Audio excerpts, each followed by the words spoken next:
Well, good morning, good afternoon, everybody, and welcome into another exciting Exploring by the Seat of Your Pants broadcast. So many of you are new today. So if you're joining us for the first time, we are all about bringing conservation, adventure, and science into classrooms around the world. And everything we do goes to YouTube. So you can check this out in like 3 weeks or 3 years or like 4,000 other broadcasts with the coolest scientists and explorers on planet Earth. Now, before I dive in with our topic and theme du jour, I want to note we do have a Kahoot today. So between our talk and our Q&A, if you want to play along with a little 4-question quiz to test your understanding and have some fun, you can pull up that game pin below, and we'll be getting to that in about 25 minutes. Now, many of you will know, the almost 1,000 of you may know, that we are in the midst of our National Wildlife Week series. Woohoo! We have been doing this for several years in partnership with our friends at the Canadian Wildlife Federation, and there is no organization that does more to understand and help protect wildlife coast to coast to coast across our big country up here than them. So, we started yesterday with bass with James Paget. We've got eels coming tomorrow with Nicholas Lapointe. And today, right in the middle, the most popular program, clearly, because we've got pollinators. We've got Sarah Coulber, who's going to come on and talk to us about bees. Bees are the best. It's why you're all here. I can't wait to get underway. And so none of you are here to hear me. I'm going to zip my lip, turn you over to Sarah. Sarah, welcome back to the broadcast. And so nice to see you again. Thank you. I'm so happy to be back. This is great. Oh, I love your pollinator poster behind you too. You're not even a virtual background. You just got the stuff. You're ready. That's right. I know you've got a lot to share with us, so I'm going to zip it. If you want to bring up your presentation, we can dive in and get underway. And can you see it okay now? It's perfect. Couldn't be better if it tried. Okay, great. Yeah, because all I see is my screen now, so I'm glad you can too. So yeah, I am so happy to be here to share with you all what wonderful creatures bees are and how we can help them. But first, a little bit about the Canadian Wildlife Federation. We're a national, which means we're across the country, charitable, which means we're not-for-profit organization that began way back in 1962. And what we're all about is to conserve and inspire the conservation of Canada's wildlife and our habitats for the use and enjoyment of all through different ways, including today's webinar. It's one of our educational programs we have, and we conduct research, we work with policymakers, and today I look after the Gardening for Wildlife program. So today I'm going to talk to you about bees, why they're so important, how they live. Meet some of Canada's bees and some of their lookalikes, which might be tricking you sometimes, and me too, ways we can help bees, and how to be a citizen scientist with taking pictures. So first of all, I think I went too fast there. There we go. Why bees are so important. Well, they're our neighbors. They are part of this planet just like we are, so they have every right to be here and to thrive. But it also happens that they're extremely important to us because they're very important pollinators. And in case you're not familiar with pollination, it is the transfer of pollen from one flower to another, which allows a flower to become fertilized and then form things like fruits and seeds and nuts. So this is just a little diagram showing that as the bee and other pollinators visit one plant, they can get pollen on them, which can then fall off on another flower, and that is what helps transfer the pollen. Now, pollinators, they're so important because they pollinate the plants that, well, we need to eat a lot of those plants. And you can see from the top picture some of the things that perhaps you might like to eat that are thanks to pollinators. And this helps farmers, stores, and many other businesses and a big chunk of our economy. Pollinators also help the plants and animals in our natural spaces. And some of them actually help with pest control, sort of keeping other creatures in check, part of that beautiful web of life that we have. And I just want to talk about pictures here. A lot of the pictures are mine from my own garden or the gardens around our headquarters at the Canadian Wildlife Federation. But you see Heather Holmes' name there. She has contributed some of these pictures and let me use them. She is a wonderful bee researcher, formerly from Ontario. She's got the most incredible photographs and created some lovely books. I highly recommend you check her out, Bees, Wasps, and Native Plants. So a bit about pollinators. There are 7 kinds of pollinators that we talk about in Canada. Bees and flies are the top 2. They're so incredibly important. Wasps are as well, and beetles. And there's a picture there of a hummingbird clearing moth. There are many moths. Some of them pollinate our apple trees even. So some of them are nighttime, some of them are daytime. There's a butterfly there, and hummingbirds are also pollinators. Now, back to bees, what you all came here for. So we're going to talk a little bit about how they sense the world. And vision is a big part of it. They're like us. They see a lot of things. That helps them navigate. But did you know that they see light beyond the range of what our eyes can detect, which includes ultraviolet light? Now, this is not my forte, my expertise, but I do find it fascinating. Again, they can see beyond our range. And so the world looks a little bit different to them. And some photographs can help show us what flowers might look like to them, revealing patterns that help the insect find the pollen. So here's a photograph I was able to get permission to use of a marsh marigold. It's a Canadian native plant in wet areas. And that's what it looks like to us. It's yellow, but under UV light, it looks like this. And you can see how, it's darker in the center. And plants, a lot of flowers actually do this. They'll have lines, like patterns guiding them to the center of the flower. It might be darker, more prominent at the center of the flower, because that is where the nectar and the pollen is. And so it's in the plant and animal's interest to be able to have this pollination process. Another way they sense the world is through smell. And I'm not sure if you're like me, but I love smelling flowers. And there's an expression, slow down and stop to smell the roses. Well, I like to smell any flower I can. And a flower scent appears to be strongest when it is ready for pollination. So this is another way to help bees and other pollinators know when it's time to go to them and where to go for them. That's a very helpful signal.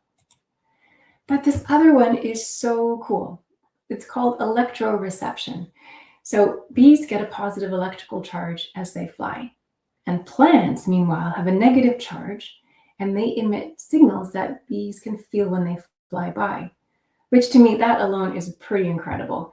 But bees can also tell the difference between different signals of flowers, which is extraordinary. So much going on without us even realizing.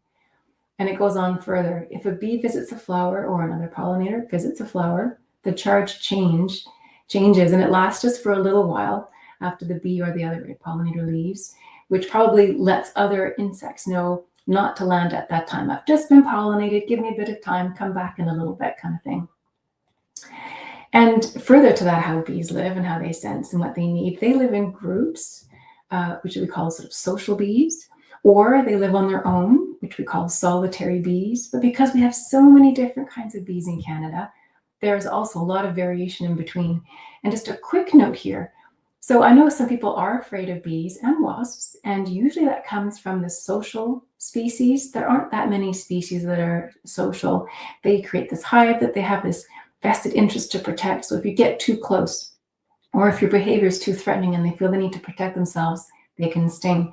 But a lot of bees, most of our bees actually, and wasps are solitary or some degree of that. So they don't have that same setup. So they mate, they lay eggs, they provision them food, they seal off the nests, and often they die after that. So they don't have the stinging capacity that a lot of other bees and wasps have. I like to tell people that because instead of just automatically going to fear, we can just watch how we're behaving around them. What are we doing? And even then, a lot of the bees are quite safe and gentle. A lot of bees nest in the ground. They're called ground nesting bees. Some also nest in cavities, which is like little holes in different places. It could be perhaps an abandoned beetle burrow or rodent burrow. It might be under bark of a tree. I think of a lot of old trees and tree stumps and stuff. They've got bark that peels away a little bit. So someone could be under there. Cavities, perhaps in like cracks of a wall. They also gather pollen on different parts of their body. Sometimes it's on their abdomen, sometimes it's on their legs. Some of them actually carry them in what's called a crop, which is similar to birds. They would swallow, ingest some of the pollen, store it, and then regurgitate it up to feed their young when they get back. And I just want to point out quickly, on the top right, do you see that bee? It's a little tiny black shiny bee with its head tucked in the stem. I'm going to talk a bit later about shelter and how they need stems for nesting. Just keep that picture in mind when we talk about that. So I just mentioned about parts of the bee where they carry pollen. So I thought let's just look a little bit about that. So they have a head like us. The chest is called a thorax, and the lower part of the bee is called the abdomen. And you can see there, this bee has a lot of pollen on its legs and even part of its abdomen. And just another photograph there showing you the different parts so you can get it a bit more clearly. Now I want to talk to you a little bit some of Canada's bees, and there are so many species, and similar species are grouped together. And I could only show you a few groups, but just a few here are bumblebees. And a lot of people talk about bumblebees as though there's just one kind of bumblebee. But if you look at all of those photographs, you can see they've got different coloring on them and patterns. There are many species of bumblebees, and often if you slow down and take the time to look at the coloring and where the coloring is, you can often figure out what kind of bee it is that you've had visiting in your garden or your yard. Mason bees are another kind of bee, and this picture I find fascinating because this bee could possibly be taken for like a housefly, don't you think? A lot of mason bees are sort of like a dark blue or green looking. They're often active in the spring, and they help pollinate a lot of our orchard plants like apple trees. We also have masked yellow-faced bees. They have their names from, if you look at the yellow patch on their face, it's like a mask, and it's yellow. They've also got a bit of yellow on their legs. They're one of the bees that does not have hair on its body, so it will store the pollen in the crop. But just to give you some perspective of how tiny these guys are, just a few millimeters long. I found this on my screen of my house, and at first I thought it was a fly, but either way I like to catch and release. So I just got a little tiny food container, very small, went up against the screen, put a piece of paper very gently underneath it so not to hurt it, and then I was able to take it outside, and it paused for a bit. And I'm so glad it did, because I got a chance to not only look at it but take photographs of it. And you can just see how tiny that little guy is to be on a tiny little food container. Okay, next one, leafcutter bees, and they get their name because they actually do cut little holes in leaves, and you might see one carrying a little piece of leaf back to its nest, which it'll use to line its nest. Bees use different things to line their nests. They might use a bit of mud. In this case, the leafcutters use leaves, and researchers have found that the kind of leaves they go to, amazingly enough, have antimicrobial and antibacterial properties. So these leaves are actually thought to be known to help keep the young safe and protected. Leafcutter bees are often known to also carry pollen on their abdomen, as you can see on this one here, which is on a flea bane. Andrena bees are another kind of bee. Again, very different sort of coloring perhaps to what you typically associate with a bee. Mining bees, very tiny little ones. They're often active in the spring. And the picture on the left, it might not be a flower you recognize, because that flower is typically high up. It's actually on a maple tree, a red maple, I believe. And people often don't think of trees as having flowers, but they do. And these mining bees are very helpful for pollinating those trees. Halicted bees are another group of bees. They're often dark, but some of them are sort of metallic green. The one in the middle, very bright metallic green. Again, when I'm telling you what they're aware of us, they're watching us. I was aware of it and trying to take good pictures, but it was watching me, and it was shy. It was to see the bees respond to me as well. Squash bees. Oh, and I should say something else about, I'll go back. Something else about halicted bees. Some species are attracted to sweat. They get minerals from sweat. So if ever you see one and you're wondering what it's doing, maybe that's what it's doing, looking for some sweat. Squash bees it's another kind of bee. We have one in Canada that will pollinate squash plants, and that includes pumpkins and cucumbers and zucchini. So it's a very effective pollinator for those types of plants. Small carpenter bees truly are small. It's so tiny little. And you can see the one on the left. I'm not sure if you're going to recognize that flower. That's from, well, there are many, many, many willows. Some are trees and some are shrubs. And willows are wonderful, wonderful plants because they're one of the first plants to bloom in the spring. They are so important for our early awakening pollinators. And they're also important later on with their leaves for many species of butterflies and moths whose caterpillars need to feed on the leaves. Cellophane polyester bees, you can perhaps tell from this picture that they are ground nesters. It's coming out of its nest in the ground. And yeah, they get their name, cellophane or polyester, because of the secretion that they have, which is similar to cellophane, which is a nice protective waterproof layer to keep its nest and its eggs protected. Now this bee, often when you think of bees, people right away think of honeybees. And there's nothing wrong with that. We like honeybees, and a lot of us enjoy the honey that they make, but they're not native to Canada. And you think of it, they're kind of farmed like cows. So when I'm talking about bees and our work is about supporting bees, we're talking about our many, many species of wild bees. Now, I don't think we can do this interactively, but just to yourselves, which of these insects do you think is a bee? I mean, Sarah, we actually can look interact if you'd like to. So I'm going to throw this out to our audience on YouTube and StreamYard. If you guys want to chime in the chat on StreamYard, YouTube, whatever, which one you think is a bee? Do you think they're both bees? Do you think the left one's a bee? Do you think the right one's a bee? What do we think? I love questions like this because mimics in the insect world are one of my very favorite things in all of nature. So we've got few people think that the right one's a bee, left one's a bee. Number one, a lot of people think, oh, so we've got complete mix so far, left and right both. YouTube as well. Okay. Okay. Oh, wow. They're truly, we're lot more. Right. Interesting. So, Sarah, help us out. Is it the left or the right? We got some people saying both. Oh my goodness. All right. The one on the right. Thanks, Jesse. That was awesome. Thank you. Yes. So the one on the right is a bee. And one of the ways you can tell is if you look at its rear leg, it's got sort of an orangey mass. That's a pollen ball. And that's one of our bumblebees. And you can see the mimic on the left. It's one of our hoverflies, also called syrphid flies, also called flower flies. They're a really big group of flies. They're very diverse looking, but they often will mimic bees. So this one has fuzz and similar coloring to this particular kind of bumblebee. And it's fascinating, but I can tell because of the pollen bascule on its leg, bumblebees have that spot on their leg to hold pollen.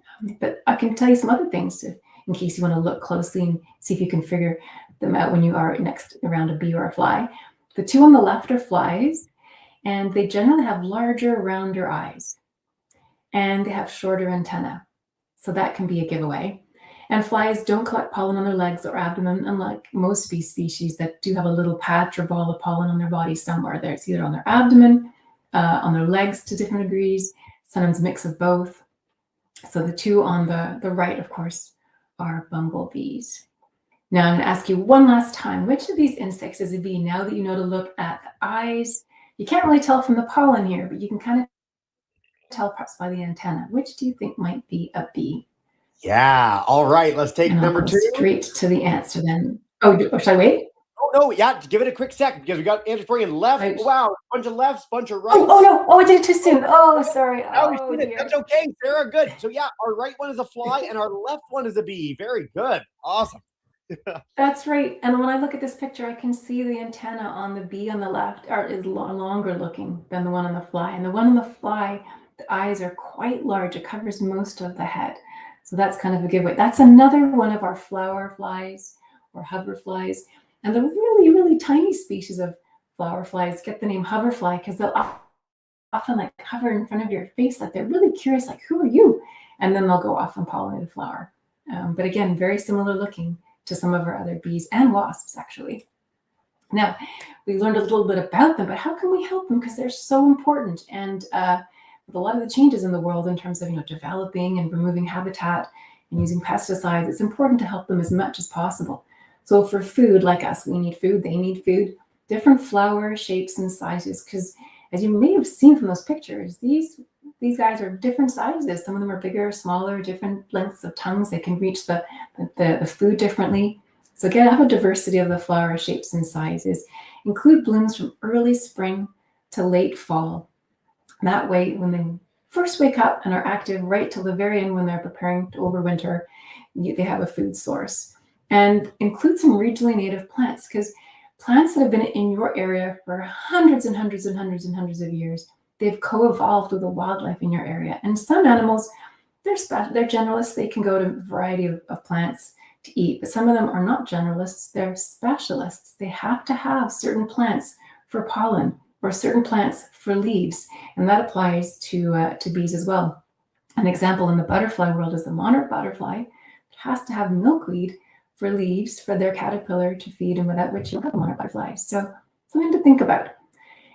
On that note, it's best to avoid invasive plants. And I'm not talking about plants that just typically can spread kind of fast in your yard. I'm talking about non-native species that actually spread so quickly, and they go into our natural areas and they can affect our ecosystems and push out native plants, which means we lose biodiversity, and it can mean we can lose some important sources of food and habitat for our naturally occurring animals that live there. And overly modified plants, if you're going to go buy some plants, it's best to get kinds that have not been changed so much that they no longer have nectar and pollen. A lot of people don't realize that. They look pretty to us and we think we're doing good, but do they still have nectar and pollen? So that's important to know. Just one more picture I thought was really cool. It was a bloodroot, and it just shows the bee, tiny, tiny bee, but it's covered in pollen, busily working away there. So moving on to shelter, dig as little as possible for those ground nesting bees and other important microorganisms in the soil. Leave some old dried stems. Remember I told you to remember that picture of that bee at the top of a stem? Leave old dried stems from the year before that are hollow or perhaps just soft, and then they can chew their way in and make a nest in them and leave their eggs in there. Tree stumps, fallen logs. Also make sure the place is safe by not using pesticides. And pesticides includes herbicides, which are for plants, and insecticides, which target insects. And they are designed to kill and remove them. Because sometimes we think, oh, it's a big problem. But oftentimes, if you look closely, like with the leafcutter bees, it's not really a problem. It's just taking a little bit of some parts of leaves and then that's it. But in general, to avoid using these products, grow a diversity of plants. So you have a variety to feed a variety of organisms, and strengthen your plants with compost, which is a natural soil fertilizer amendment. Match the plants to the right conditions of light and moisture.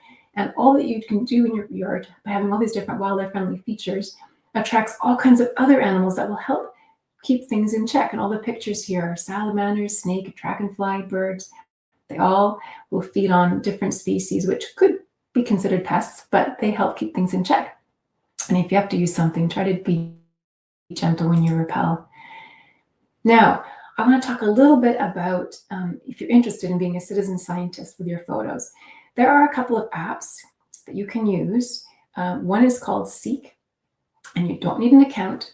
So it's very safe that way, but if either one, you still need to get a grown-up involved to help you with this and get permission and to use it. But Seek is a wonderful way to discover what's around you. You see the top two pictures there. One is me using Seek, and another one shows a screen where you have you can learn about the plant. You can also see different challenges you can participate in. You can get badges.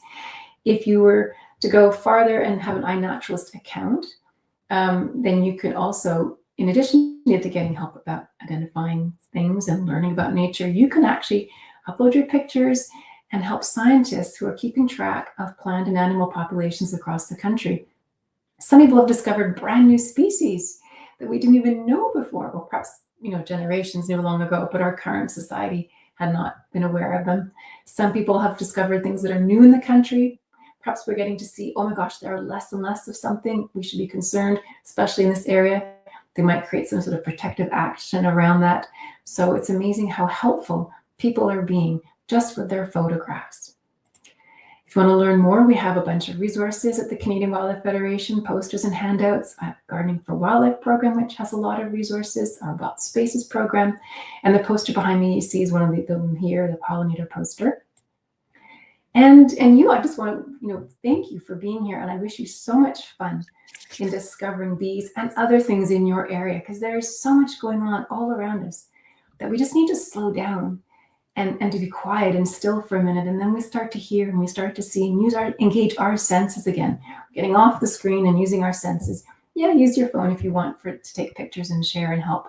But it's also important to be fully present and discover, like this little this little bee, it looks like a fly from a distance. Up close, you see the bee. And I just think they're beautiful. And on a very tiny flower, very tiny bee. And it's just lovely to interact with them.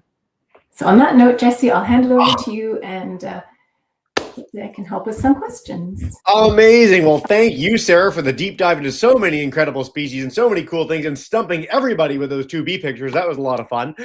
We are going to dive in with our Kahoot first, of which there's over 70 of you already in. For those new to Kahoot, the faster you answer, the more points you get, and what you win is Sarah and I's everlasting respect. And I will say, for new Kahooters, we have Mr. Hancock's class here who are like the champion Kahooters. So you got to defeat the best to be the best today. And then after our Kahoot, we're going to dive in with a nice long Q&A with all our live and YouTube groups.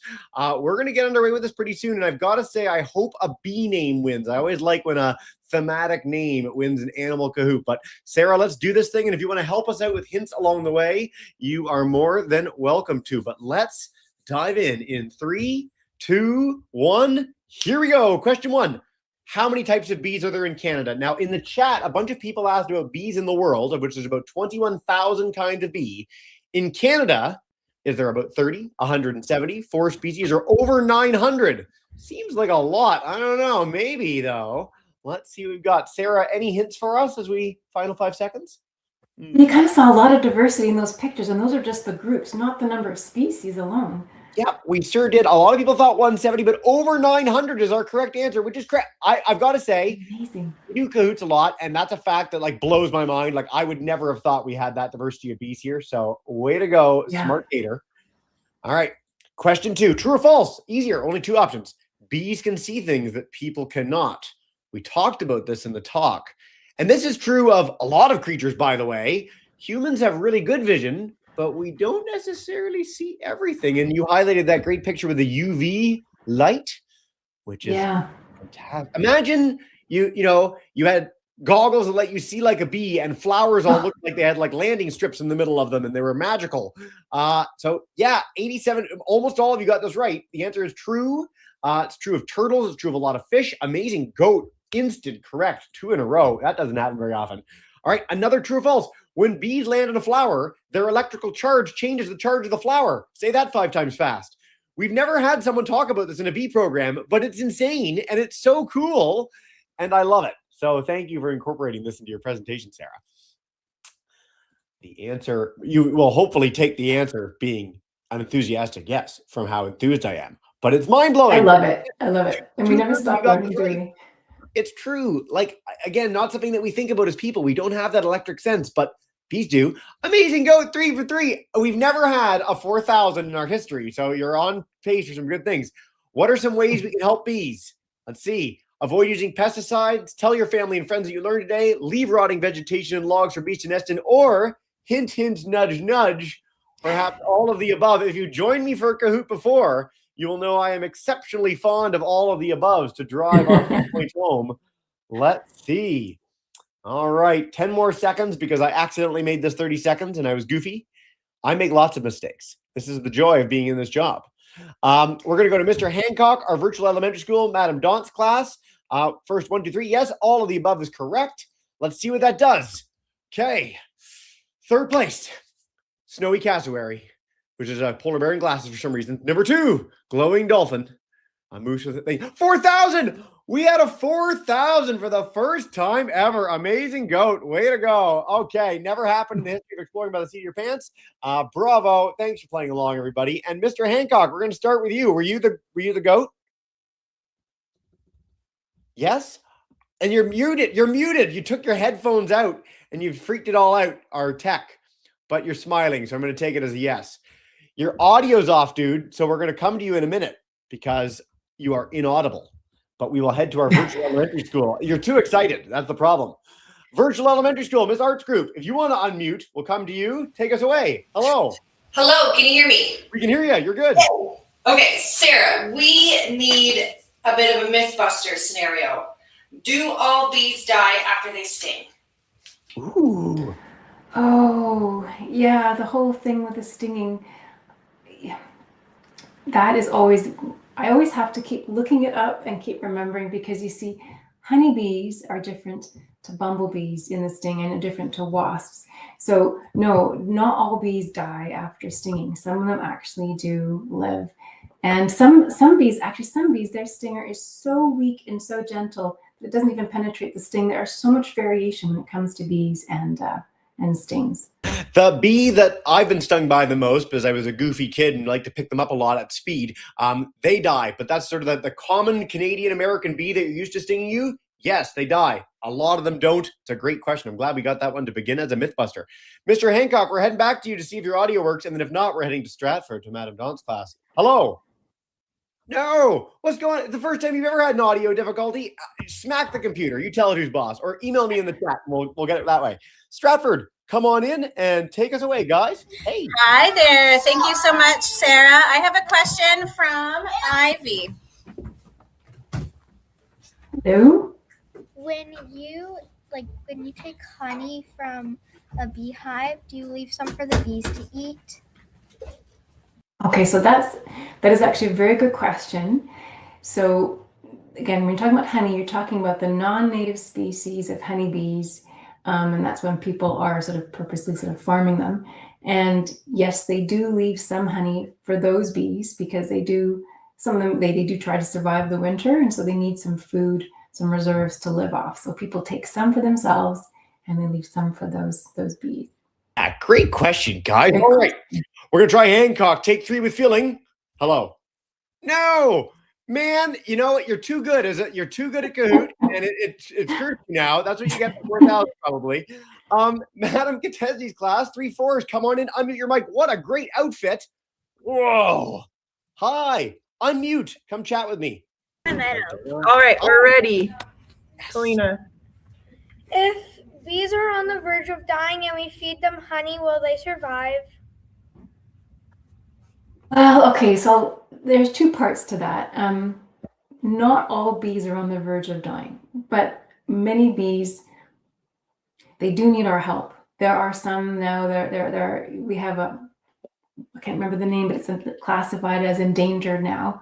And a lot of bees are having challenges because there are less food sources because we cut down the native habitat and we put a lot of concrete or houses, and a lot of the houses, what are our yards? They're mainly lawns. We don't really have a lot of the habitat put back into our spaces that was once there for them. So we are seeing a lot of creatures, a lot of insects that are challenged. So that's one angle. What to do to help? Really, what I was sharing in the presentation is the most important thing.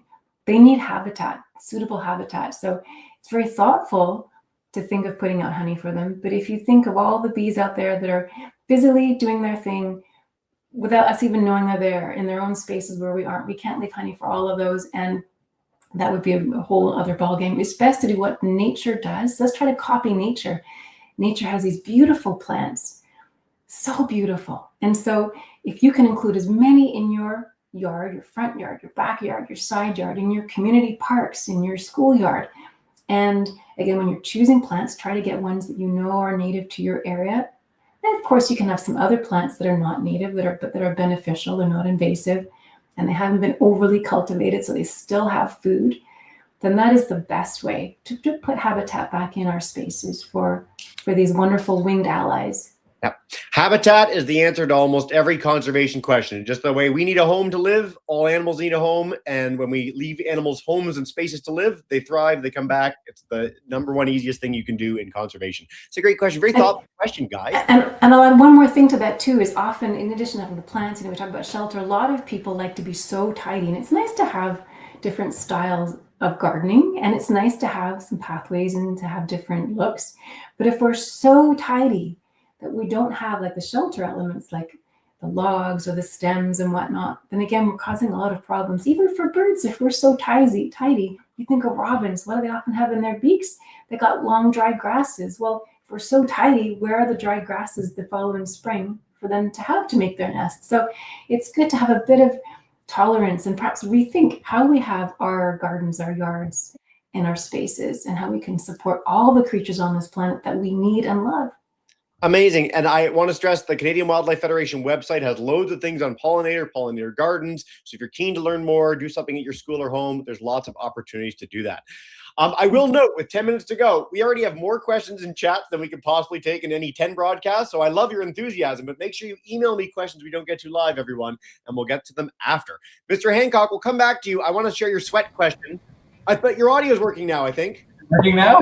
Yay! Best time to charm. Yeah, a lot of students were curious about the sweat and the bees being attracted to sweat. So if we're outside and we're sweating, is that a bad thing?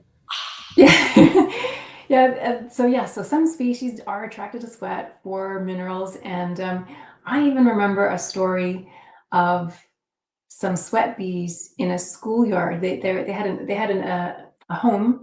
Their nests were in the part of the schoolyard, and the school learned to sort of leave that area be. They purposely did not like run on there for their games and such. And they were living in harmony with these bees, and they could see the little sweat bees land on their skin. And it's fascinating. I mean, if you want to look into that, look up halictid bees or sweat bees and see which species do that, and see if they're native to your area. And if so, what are their habitat needs? What do they need? Yeah, I've never had them in Canada, but I will say I got the chance to go on an expedition to Madagascar 7 years ago, and like everywhere you went, there was like 100 bees in me at all times. Like they love the sweat, you get really used to them. Wow.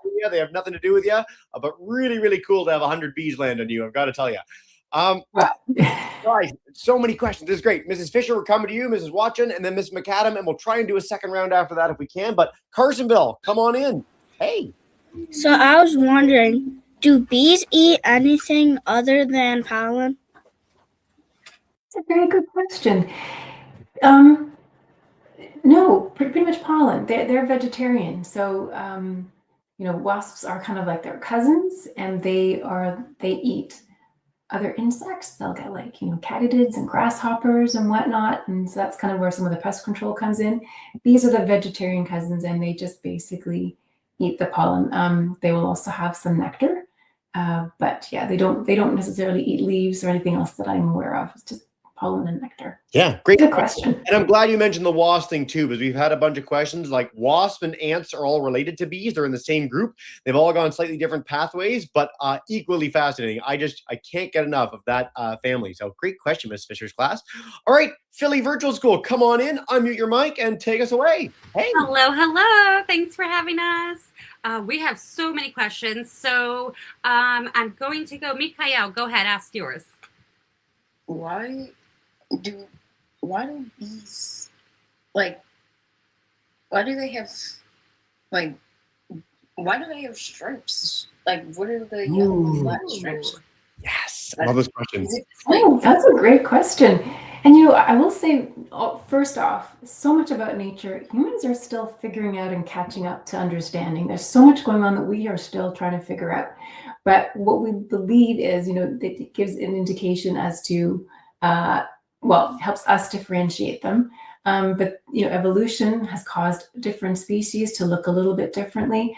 I'm not sure if it's a communication thing. I don't really know. So maybe that's something you'll grow up and discover, or maybe you could even research that yourself and see if you can find out what we don't necessarily know, but our theories behind why it could be. I don't really know, but that's a fascinating question. Do you have an idea, Jesse, why that might be? I was going to say, so broadly speaking, a lot of things with banded colorations, you've got a color is a warning. It's like a don't come near me. You see that with skunks. They got the black and white thing going on. You see that with bees. You see that with a lot of snake species that are very venomous will have the banded color. Zebras are not for that. Zebras are straight black and white because they scare away flies, and flies have a hard time landing on a black and white pattern, which is super weird and super cool.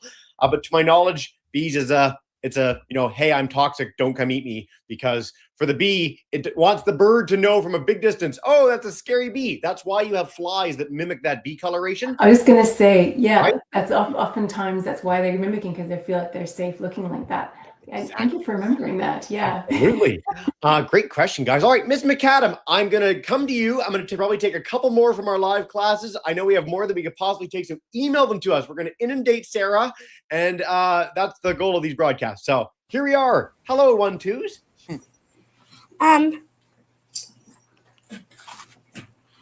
How much pollen do they carry? That's a very good question. I don't know the answer in weight. There are researchers who have looked at that, and there probably are numbers online you can find. But if you remember some of the pictures that I showed where they were covered in pollen, or they have a beautiful pollen ball on their leg, I'm very visual, so I just go by that. I don't actually have a measurement in terms of a weight or an amount. But that's how I go by. Sorry, I can't tell you an exact number, but No, that's great. And when I was your age, I went into my own backyard with a magnifying glass and looked at the bees, and you'd be amazed at how big the pollen baskets are compared to the bee. Like, it's a ridiculous amount of stuff compared to the size of it. It'd be like me walking around with like a turkey or something like that. Very, very unusual stuff. So great question, man. Okay. I'm just picking at random, so don't take it personally. I'm going to go to Madame Dawn's class. Come on in, and we'll try and do a whole other round if we can, but it's going to be a rapid fire round. So Stratford, come on in. Hi, great. This is Amelia. Hi, Amelia.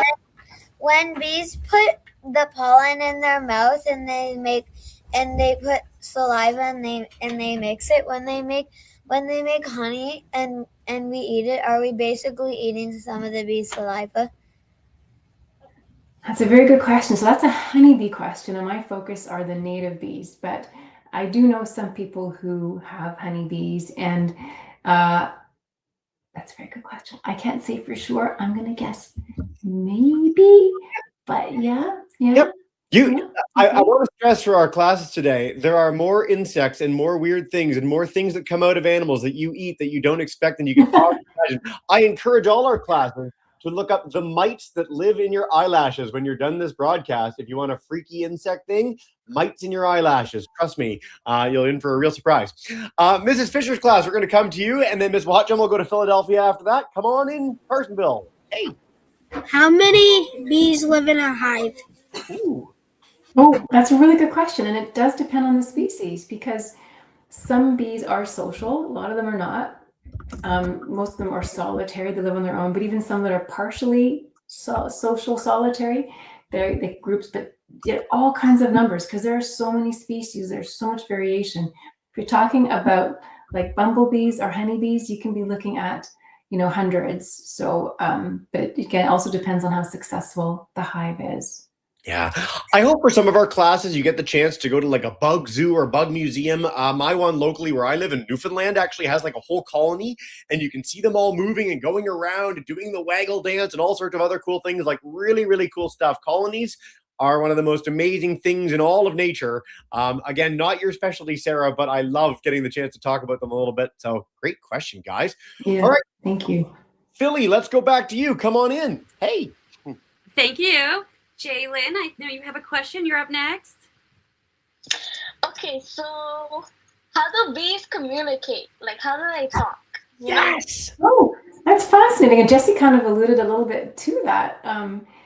Researchers have observed that some bees, so for instance, you were talking about honeybees before, they go back to the hive, they do sort of a dance, and they found that has a terrible dance. But anyway, that has information in it in terms of where to go for the food. And so they will kind of all communicate through body movements. And, we're still discovering stuff. I wonder if they're also communicating, signals some other way that we haven't even picked up and decided to explore. So, but we do know about the movement.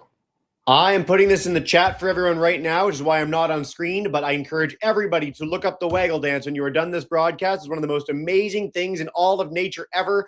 Blew my mind like very few science facts have ever done in my life. So that's a fantastic question, guys. All right, Katesdi, we're coming to you, and then we'll go to Mr. Hancock, and we'll go from there. Come on in, 3/4. Hey. How you were feeling? Anyone? I think we're okay. That's okay. I just wanted to check. Perfect. Nice to see you. And Hancock. Oh, they're there. There they are. Hello. You had mentioned modified plants that we shouldn't be planting. What's that? So some plants have been cultivated because we like certain characteristics, and that's fine to a degree. They can still have certain characteristics, but still have nectar and pollen. But sometimes we want the showy, pretty look. So a lot of flowers, like think of sunflowers, think of asters. They're composite flowers where you see the petal on the outside, but the middle, it's not one flower. The middle are full of teeny tiny inconspicuous flowers, and they're wonderful. That's why you get a whole head of sunflower seeds, because each flower has been pollinated. But some plants, people don't want those little inconspicuous flowers. So there's one called the mop-head hydrangea. They've taken the inconspicuous flowers and replaced them with all the showy petal-like structures. So it's prettier for people to look at, more petals, more color, but there's no food there. So there are plants like that where they've been hybridized or cultivated where they're sterile. And so it's fine, depending on how big your space is, if you have a favorite and you want to include that, great. But be mindful of what that's about, and then also include other plants that still have nectar and pollen, so you can still help the bees, other insects, and birds as well that will then feed on the fruit and the seeds of those plants. Sweet. Man, we've covered a lot of ground in these questions, Sarah. This has been a ton of fun. I can't stress enough, before we say goodbye, everyone should check out the whole National Wildlife Week page on the Canadian Wildlife Federation website. They've got an awesome bee page. I'm going to link that into everyone. CanadianWildlifeFederation.ca. So much more to explore and discover. And tomorrow, same time, we're doing an eel program, which is much cooler than you might expect. Eels totally rock. They're very, very cool. Very. Before we bring in all our kids to say a thank you and farewell, Sarah, is there any final message on bees you want to leave us with today? Well, it's just, they may be tiny, but they are absolutely incredible. And so I encourage you, wherever you are inspired, to look at them, to notice them, and to see what you can discover about them. So incredible. And any other creature you see in your garden that you can safely observe. Yeah. No better message than that. Seek and I Naturals totally rock. Can't encourage you enough. I'm going to pass along Mr. Hoog's message about tomorrow, that eels are rad, so everyone should come and watch that program as well. And without further ado, we're going to bring in everyone for a big thank you and farewell. Madam Don's class, Mrs. Fisher's class, Ms. Watts, Mr. Hancock, thank you so much.